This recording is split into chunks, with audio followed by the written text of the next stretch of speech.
Welcome to the Better Than Rich Show with your hosts, Andrew Biggs and Mike Abramowitz.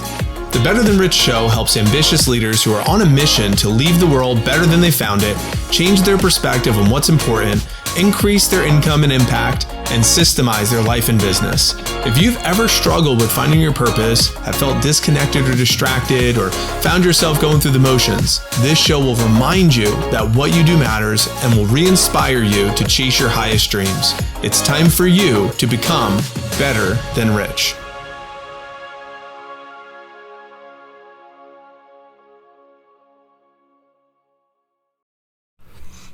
What's going on, everyone? Welcome to the Better Than Rich Show, Season 2.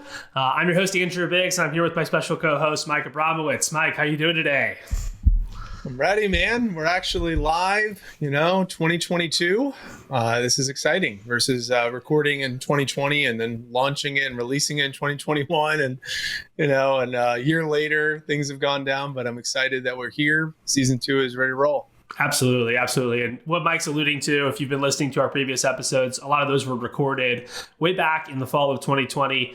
So a lot has changed since then. We're sitting here in towards the end of January. This might be coming out a little later, but we're going to be having these be a lot tighter for y'all. So they're, quicker and more topical and really relevant as possible to what you're going through on a day-to-day basis. And today our topic is going to be how to design an incredible user experience. And we're going to break down how to start to finish, really think creatively, really think systematically about how to design a user experience that is going to leave people with their jaws on the floor and just have them really amazed with what you're able to do. Whether you're a business owner, whether you run a team, whether you're an individual contributor, this can be really, really useful in terms of how to actually make sure your customers are having the best experience possible. This is also really topical for what we're doing. We wanted to give you guys a little taste of the event that we have coming up, because I know a lot of you are coming out to visit us in Tampa. And that's going to be coming up March 18th through the 20th. If you don't know about it, Mike, what should people know about the event coming up here in just a month or two? Yeah, if someone's a C-suite executive who has someone who's in charge of their operational department in their business, or if they're a business owner of a small or a medium-sized business that just want to question or poke around the design of their infrastructure, I think it's really important to just kind of take a step back and evaluate the business, look at this, break it down to the studs, question everything in the external user experience, question everything on the internal user experience, from clients to staff, going through all of it, questioning it, and then taking what's good, eliminating what's not so good, figuring out what that could be delegated, figure out what could be automated, and then creating a new design for this business, and just a 2 or 3 day immersion type of experience is going to be fantastic. So I'm really looking forward to helping these business owners and these operators just narrow their focus on what's going to bring the most revenue, profits, and extra time to their businesses and to their lives. So it's going to be excellent.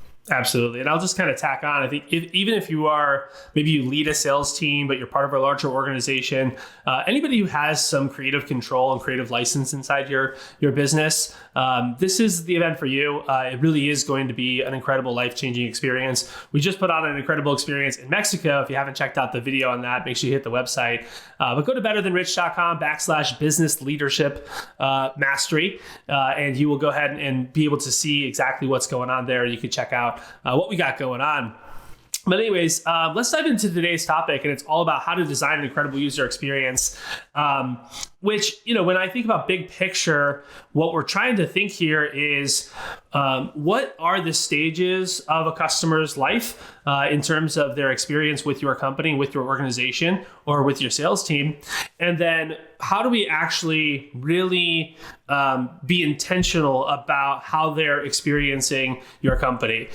Every single time you interact with a customer, it's an opportunity to wow them. It's an opportunity to impress them. It's an opportunity for them to walk away saying, wow, I'm really glad I'm in business with those folks. Whether, it's a service-oriented business where you're going above and beyond with your service, or whether it's a product and they just have an incredible experience, not only using your product but also purchasing your product, and just everything that your company is every touch point that you have with them is really carefully designed and thoughtful.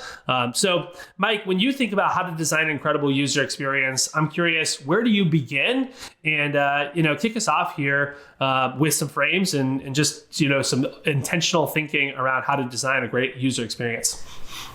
The first thing that immediate shows up to me is I think about how I feel in certain interactions or as a user. So I think that's the first place everyone should begin. It's like, have you ever gone through an experience where it was not so good? It was not a pleasant user experience. I think about sometimes dealing with the airlines or being on hold for an extended period of time with like a credit card company, or trying to get a human person to help you at your bank. It's like, you think about how much friction is involved with the user experience as a customer, as a user for some of the companies I've been, doing business with. And I think that's a great place to start. Think about all the friction and all the pain points that you've experienced as a user. That's a good place to start, number one. And then plus, second place that you could also begin is thinking about your mission of your business and questioning, is my mission being demonstrated at every single part of the user experience? Are they aligning? Is my mission aligned with what my user is experiencing during each interaction? That's the first immediate thing that shows up for me. So think about user experiences on the receiving end, and then what is the mission of my company, and why am I doing what am I doing? And is that being portrayed at every single step of the user experience?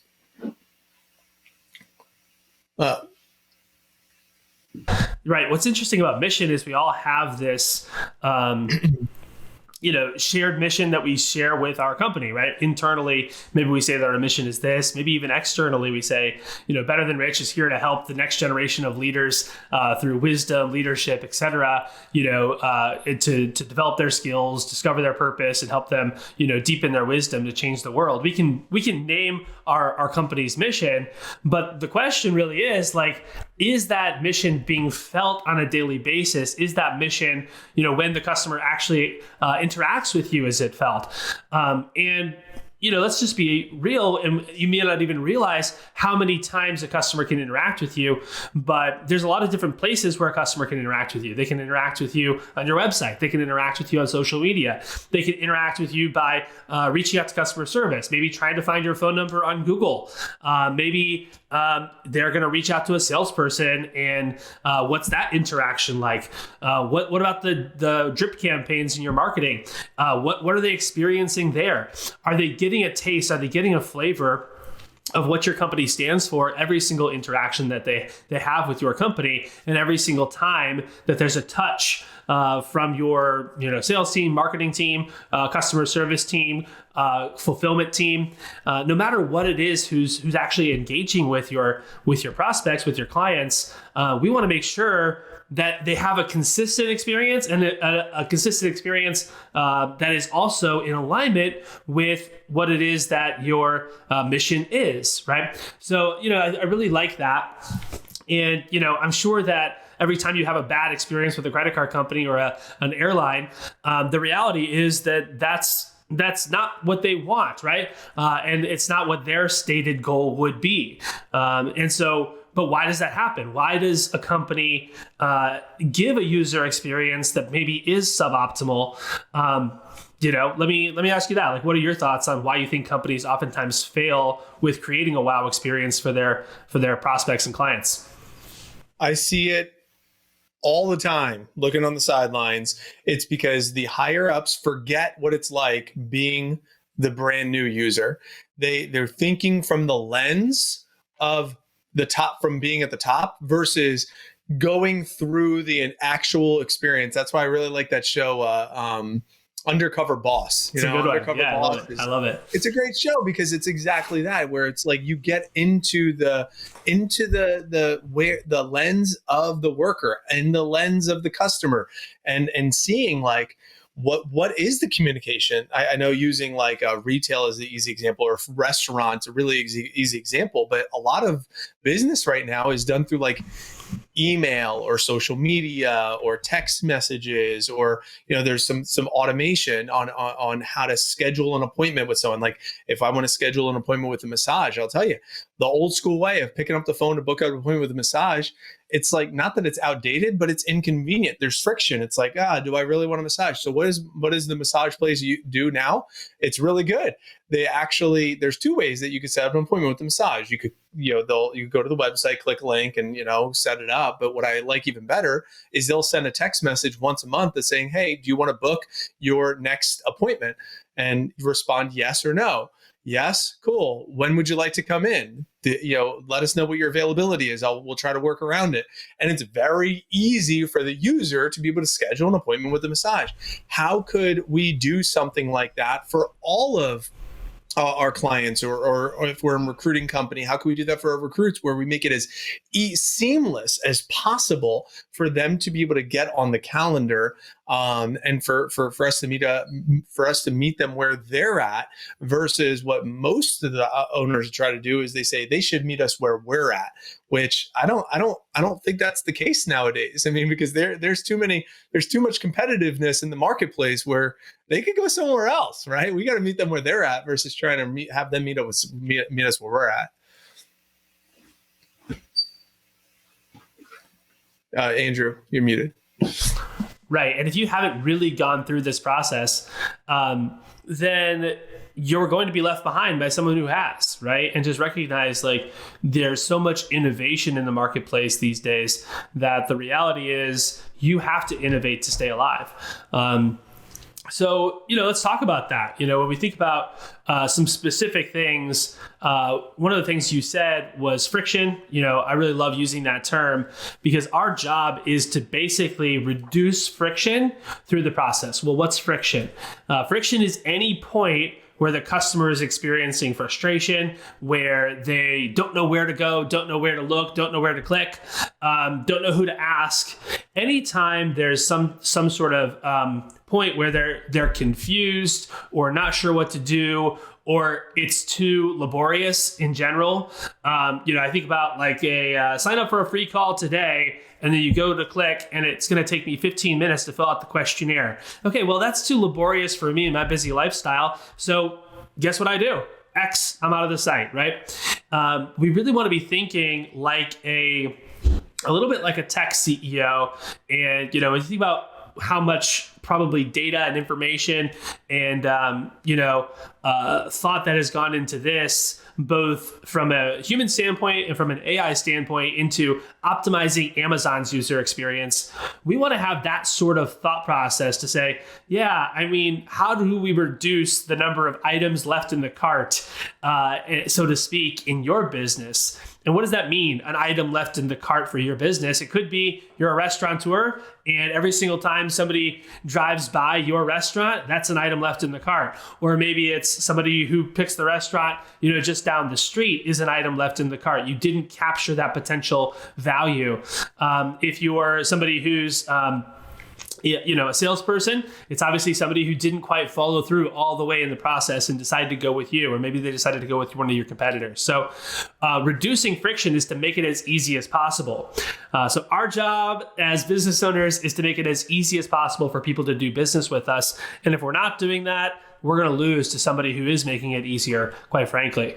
What are your thoughts, Mike? Yeah, and to your point, we also want to think with the end in mind. We're not necessarily only trying to make that transaction. We want them to come back to us repeatedly and also tell their friends. So if that we know that that's the end in mind, by us reducing this friction and creating a great user experience, they're going to spread the word. Hence, opposite of that, if it is a terrible user experience and there's a lot of friction, they're also going to spread the word. So we know that and sometimes that's where, like, all these reviews, people look at the Amazon reviews and these reviews. So a lot of these companies now, like, they'll buy reviews. They'll like, I know that I get that all the time, where it's like, hey, if you give us a 5-star review, we'll send you a $5 gift card or something like that. It's like they're going to buy the reviews because they know how important that word of mouth is. Where I'm not saying that's a good thing or a bad thing. It's just it is a strategy. It's a pretty good strategy, right? Correct. It is a strategy. And by the way, if you haven't rated and reviewed the Better Than Rich show, please check us out. Shoot me an email. We'll come up with something we can get you. Right now, we're not quite dialed in on what we'll offer you, but we will definitely get you something if you give us a 5-star rating and review. And because you need it, right? It's a necessity in today's marketplace. And otherwise, you can get by as a small business owner, right? Like, don't get me wrong. If you want to be an old school small business owner and grind, and just show up to work every single day and just put in 10, 12 hours and just kind of be glued to your phone or your computer, hey, fair enough. Maybe you don't need these strategies, but if you're somebody who wants to scale your business and make it operational and maybe open up different locations and find a way to license or franchise or whatever it is that you want to do, the reality is you're going to need to be thinking in a more sophisticated way. So that's what we're here to do today. I have starting with the end in mind as well in my notes. And from my perspective, what that means is thinking about how I want the customer to feel at the end of an experience. And sometimes it's actually nebulous to say, what is the end of an experience? Because to your earlier point, we are actually interested in having a lifelong relationship with this customer, whether they purchase 100 times from us or 2 or 5 or even just 1. Either way, I still want to be somebody who has a relationship with this customer long term. But the reality is there are certain benchmarks or kind of like breakthrough moments or milestones that a customer might reach. And so sometimes it's just the initial phone call for sales, right? Let's use that as an example. How do I want someone to feel at the end of the sales process? And okay, I want them to feel open, excited, energized, committed, trusting of my organization. These are just some things that come up for me as a business owner in the coaching space. But, okay, if that's the end that I want them to reach, how can I reverse engineer that, right? What do they need to get at the very first? What do they need to see on social media that's going to help them engage? And then what do they need to get as soon as they click submit on my Calendly? What sort of confirmation do they need to receive? What sort of experience do they need to have with me when they're interacting with me on that phone call or on that Zoom call in order to produce that result? Because anything shy of that is suboptimal. And so that's the way you want to be thinking. How do I want them to feel at the end of each moment? All right, maybe that's a sales call. After it's a sales call, let's say they say yes, then it's another moment. What about the end of their first call? What about the end of their first month? What about the end of their first 3 months working with us? What about the end of the first year? If you're a product-based company, how do you want them to feel on the day they receive their product, right? How do you want them to feel on the day they order their product? And so just thinking about that is so important. And if you're not, again, they're going to get the form email that everyone sends them. And it's like, thank you for your order. Here's your confirmation number, right? And they might return it, right? Because they're like, I don't know that I really need this product anymore. They're going to change their mind. But if you give them a great experience, chances of returns go down. And chances of repeat business, if you give them a great experience, also improve, chances of a great review, etc. And building a relationship with this customer for the long term goes way up. So, Mike, what's coming up for you? Yeah, and especially with there's going to be times where, unfortunately, we're not going to be able to make it 100% perfect or seamless. Like, there's going to be some friction that's like unavoidable. It's just going to happen. So you could almost think with the end in mind where it's like, but Mike, you don't understand, like this, there's going to be some sort of delay in shipping, or there's going to be some sort of delay here, or there's going to be some sort of hold time. Like we have a ton of an influx, like, so that brings up the question. It's like, how can you soften that gap, or soften the friction, or allude to it, or something to make them still feel like on the same team as you? Because you don't want them to become like a rival in the middle of the user experience. You want to be like empathetic, like hey, I understand. If I was running the business too, like there's no way around that. So I empathize with you. It happens. I'm still going to be patient, and I'm still a raving fan. So there's probably examples that we could think of, but it's important for you to think, if it's unavoidable, at least make sure they stay on the same team as you, and they don't become a rival. That's one thing that showed up for me. The other thing that showed up is a really beautiful example of this is, one of my clients, she's in the real estate space. And she does staging. She runs a staging company for real estate agents, and she does a really great job at it. And she had one of her clients that did staging, did business with her in the past. Kind of the communication kind of got stale. The conversation kind of went dry.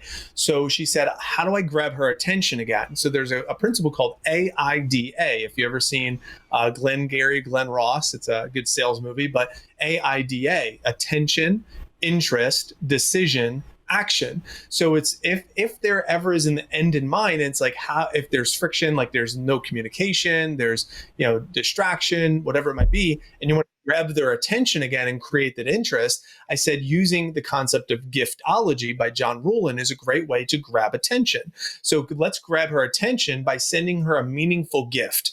So she got a Cutco Petite Santoku knife, put it in a nice gift box, and put to the sharpest couple I know, and put their names on it.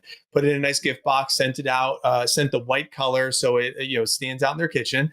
And this is a woman who hasn't responded to a phone call or a text or an email in months, got the package, opened the package, and immediately my client got a text and a call saying, this was awesome. I love Cutco. What a great gift. This is so cool. 2 days later, 48 hours, sent her 3 referrals for other clients and for properties that she can stage. And the point is, she grabbed their attention, got the interest, positioned her to make a decision, and put her into action, all by doing something meaningful for that client, because she's thinking with the end in mind. There's a lifetime value of this client and fostering this relationship. How can I close the gap? And sometimes it's just thinking in those terms of what you said, thinking with the end in mind. And if there is like this stale client, how do you re-go through the AIDA in that model? So I thought that was just something that triggered with me. Absolutely. And I feel, a lot of this, you might say, okay, so I get it. I'm supposed to start with the end in mind and think about how I want them to feel at any stage in the relationship.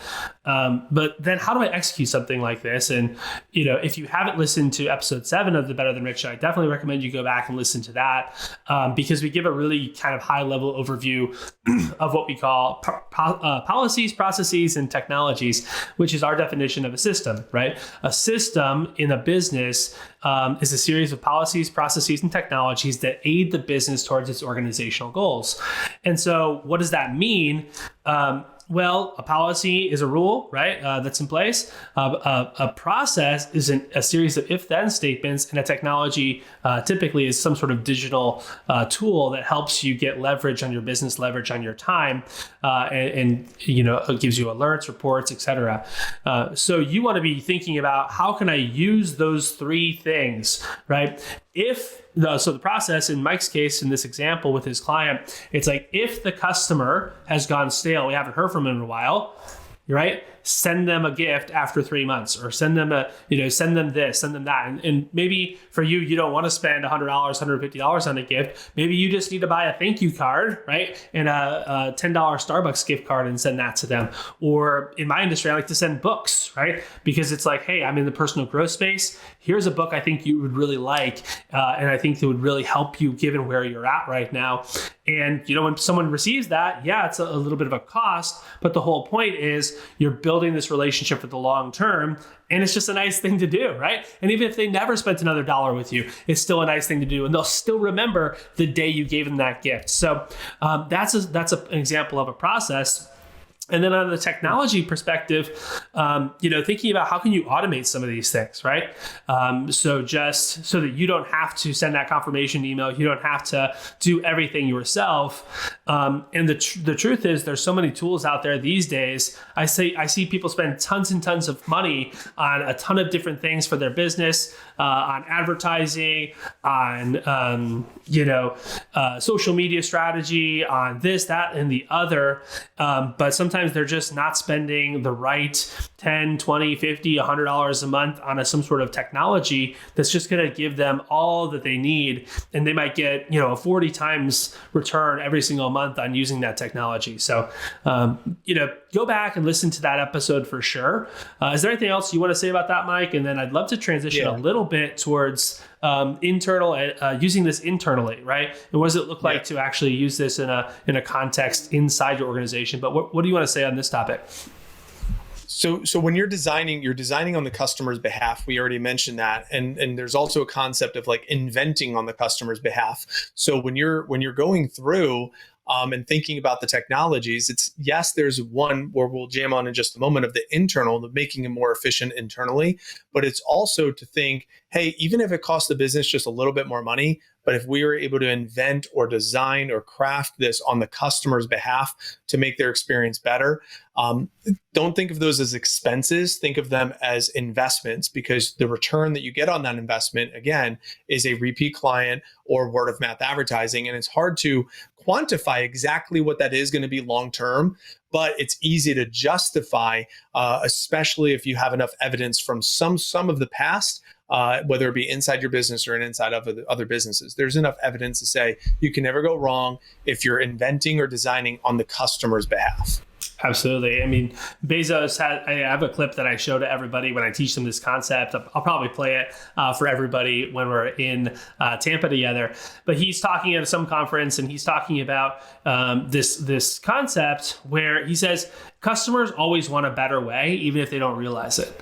And like, if you think about it, I use this example. I think I've used it in previous episodes, but when Steve Jobs was designing the iPhone, if he asked people, hey, what do you want in a phone? They could have never even told them that they wanted, a smartphone in their pocket with a touch screen and all of these apps. Like, no one could have told him that. So he had to invent on the customer's behalf. What do they really want? What do they secretly want? What do they want that they don't even know that they want? And you need to be asking yourself those questions about your customers, about your prospects, about who you're trying to influence. Because if you're not, again, they're going to be like, even if they're like happy, quote unquote, they're just happy because you are better than somebody who was really bad, but they aren't thrilled.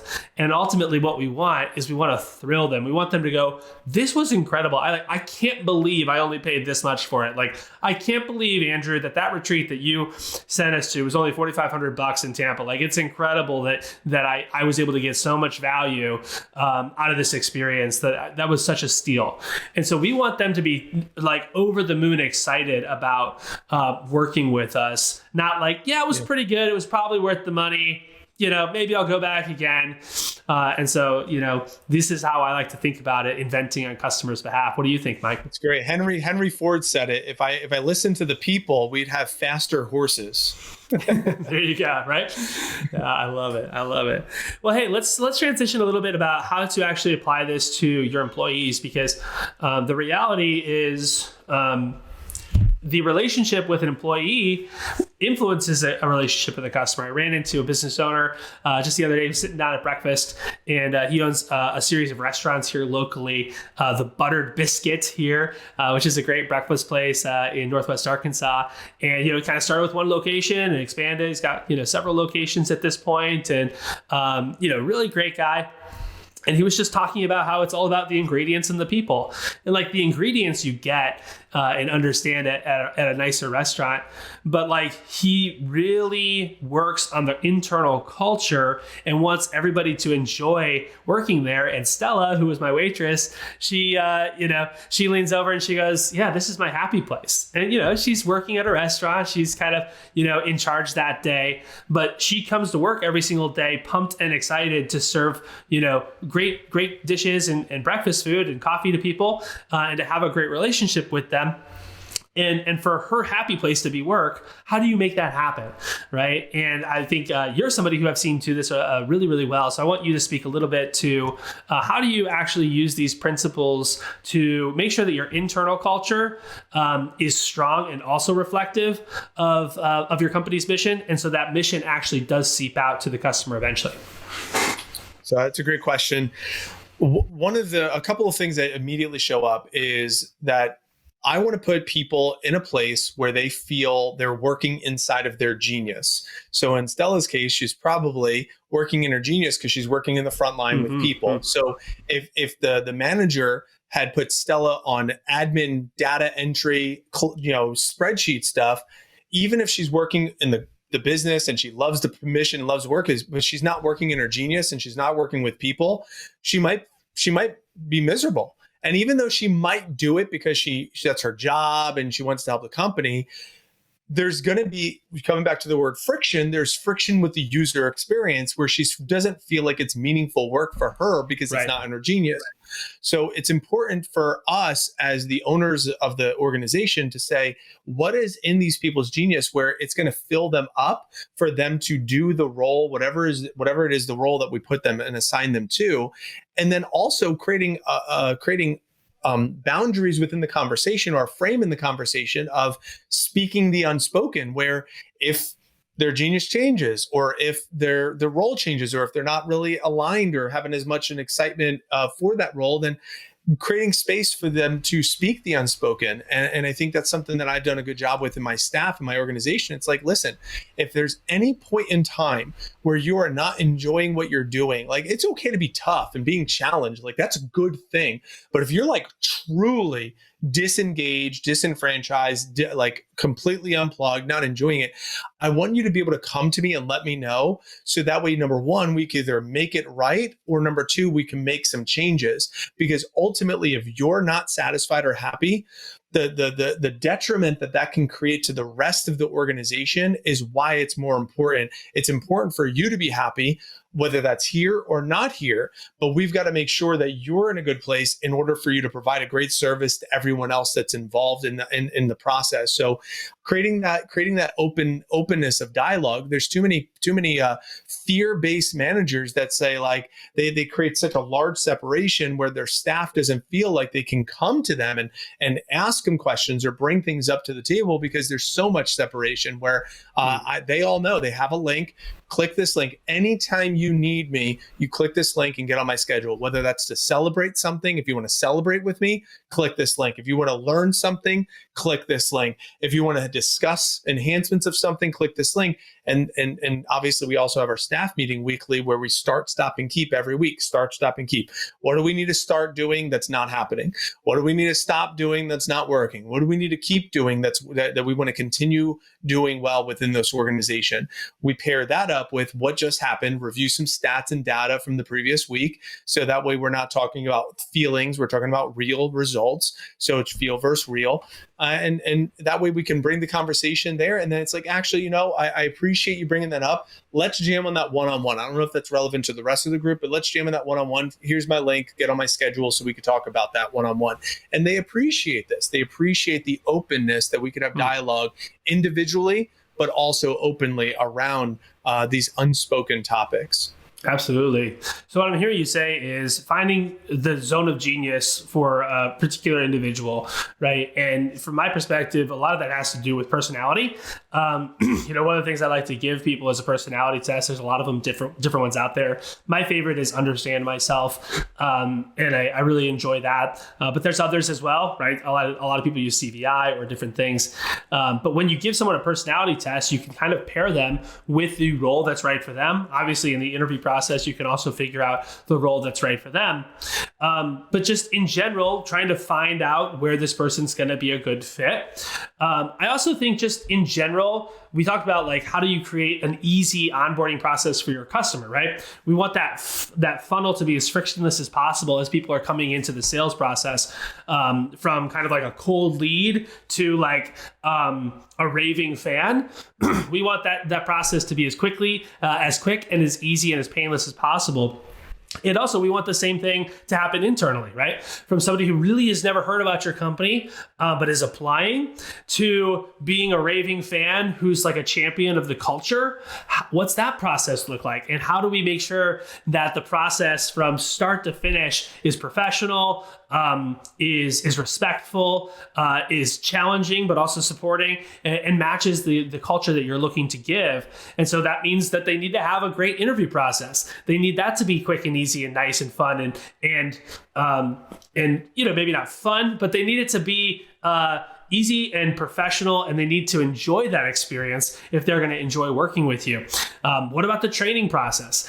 How have you really streamlined your training process to say, how do I want someone to feel at the end of day one, right? For instance, can you get their shirt size and their favorite candy bar and their onboarding survey, and then when they come back from lunch, it's sitting there on their desk, a shirt with your company logo on it in their size and their favorite candy bar. What is it that you really need to do to make sure that they feel great at the end of that day? Okay, well, let's extend that out. What about the end of their onboarding ramp probationary period, however long that is? Is it 3 days? Is it 30 days? Is it 90 days? Is it 120 days? At the end of that, how do you want them to feel?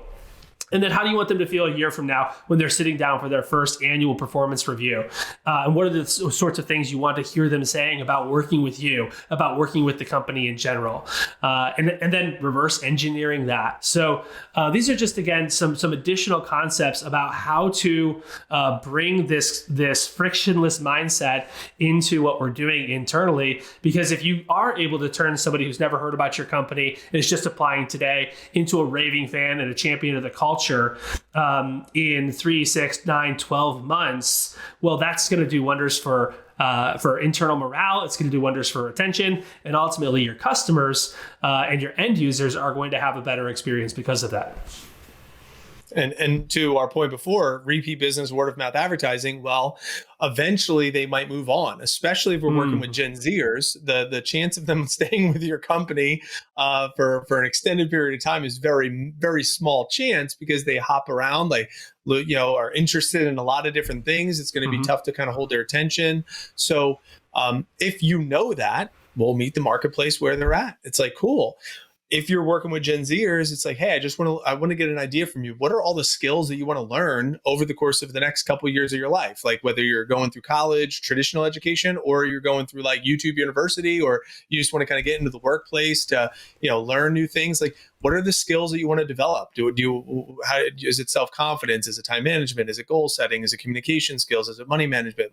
What are some of the skills that you want to learn? It's cool. Well, one of the things that we're going to do is we're going to craft kind of a syllabus. We have all these different departments within our organization that maybe there's some sort of rotation or role that we'll be able to kind of rotate you around as you master one and graduate from one where you're good enough to teach that to someone else. Then boom, we can move you into another position, another position, another position. So by the time you graduate from our program, you'll have all the skills that you want. Plus, you've always replaced yourself with someone else because you learn to teach and then you teach to learn, and you continue to do that. So by the time you're done, you could either advance within our company, you could franchise, or you could do something, or you can move into the next endeavor that you're onto, but you've left a legacy and you have a lineage of talent that you left behind within our organization that's on brand with our culture. I don't know about you, but if I'm a Gen Zer and I hear that, I'm sign me up. That sounds like a great place to work. It doesn't matter what industry you're in, but you're meeting them where they're at. Right. And it's why does someone leave? It's because they have a better option, right? And if you're able to provide the best option, then awesome. Why would they ever want to go anywhere? Is what comes up for me. And what I'm also hearing there is you're thinking about the long term. How are they learning? How are they growing? They need to be challenged on a daily basis. And also, they need some autonomy. They need some space. They need something that they can own. And if they feel like they can own something and they're learning, there's really no reason for someone to leave unless you just get out competed. But at the same time, if you have the relationship where they're constantly coming to you when they are concerned, then you can find a way to actually meet them with their needs and try to outcompete other positions that maybe they are looking at or potentially are coming their way. So this is and this is anyone really could earn money, and anyone could earn money. Everyone's giving money. I mean, there was a time within the last couple of years where McDonald's was paying $20 just to apply, right? So if you're trying to dangle the carrot of money in order to draw people to your organization, I think those days are behind us right now. I think we need to, think differently about how we're going to retain and attract the talent that we want inside of our organizations. And I don't think money is going to be the lead in at this point in time. I think it's going to be some of the things that you just alluded to, Andrew. It's going to be the long-term learning, the short-term benchmarks, the skill development aspect, the culture, the mission of what you're a part of, what we're trying to get done as an organization. Like, that's the stuff that we want to lead with to meet our demographic where they're at. Because if we're just competing with other companies that are offering more money, well, especially if you're a small to medium-sized business, these big corporations are going to have more money than you, and they're going to win every time. So that's I just want to double click on that one. Absolutely. Right. And again, especially in the service industry, in the gig economy, in working with younger folks or people who are more entry level, this becomes even more important. It's also super important at the higher levels too, right? Because a lot of times people are taking positions and then leveraging that experience. A lot of people in the tech space do that, where it's like, hey, they go somewhere, crush their quota for 24 months, and then just, go get a 30% promotion somewhere else. So how do you actually make sure you retain that person? Do you need to offer them more? Or is there some other way you can compensate them? Cash money, right, is not the only way to compensate somebody. There's a lot of different forms of compensation, right? So one is financial compensation, but there's also, learning compensation. So they can actually be an apprentice in the position and learn on the job, giving them greater experience. There's also autonomy, right? That's another form of compensation. Time freedom, right? Maybe they have more control over their schedule. That's a perk. And in a way, it's a form of compensation, right? Maybe you have a really nice leave policy. I remember my old company just said, basically, you don't have days off and you don't need to ask us for a day off. If you need a day off, take it. And that was just how we operated, right? Now, of course, making sure that I was in alignment with my duties, I didn't take advantage of that, and most people didn't, but it was unlimited leaves, right? There was no 2 weeks off or anything like that. Another way to compensate people is with a title, right? Or psychically. So a psychic compensation is giving someone some prestige inside the organization and something where they can feel proud of themselves on a daily basis. So there's a lot of different ways to compensate people. And if you're not thinking about that, you think it's all about the almighty dollar, if you attract them with money, someone's going to just attract them with more, right? If you led them to your company because you said, hey, we can pay you more, someone's going to, whether it's 3 months from now, 6 months from now, or 3 years from now, they're going to offer them more money and they're going to outcompete you. So this is really, really good stuff, man. What else is coming up for you? Anything else before we start to head for the exit? Any closing thoughts here for the day? My closing thoughts are the same as my opening thoughts. Is if you can know what your mission is of your organization, if you can think back to any time in the past where you have had a friction experience with a business where you just felt like stuck or lost or confused, if you experience those, learn from them and craft your mission and making sure that you create an excellent user experience for your external clients and also for your internal staff. And by doing that, you're going to create a long-lasting company. It's really been fun for me inside of being Vector and Cutco for 18 years now, and I still am very enriched by the process. I've been able to launch other businesses, nonprofits, books, all these other things around the center of the mission, which is my life mission that I tied to my business mission. I know we'll jam on that in a future podcast, but and that mission is to educate, inspire, and be a force for good for myself and others. And I use my businesses to educate, inspire all representatives to become exceptional individuals. And by making a difference in them and by developing ourselves as leaders, we can make a powerful difference in our community. So aligning your personal mission with your business mission and making sure everything's congruent, you're going to be able to have an excellent reputation, create raving fans, word of mouth advertising, and a lot of repeat business. Absolutely. And hopefully you've got a lot of value out of today. We really appreciate you joining us here for episode 1 of season 2 on the Better Than Rich show. We also hope to see you in Tampa. Make sure you check us out, www.betterthanrich.com/leadership mastery live. Learn more about what we're up to. And if you're just curious about that, you can also schedule a call with Mike or I to get on our calendars. Well, it's great having you all here today, and I hope that you have a great week ahead. And remember to leave today better than you found it. We'll see you next time. Bye.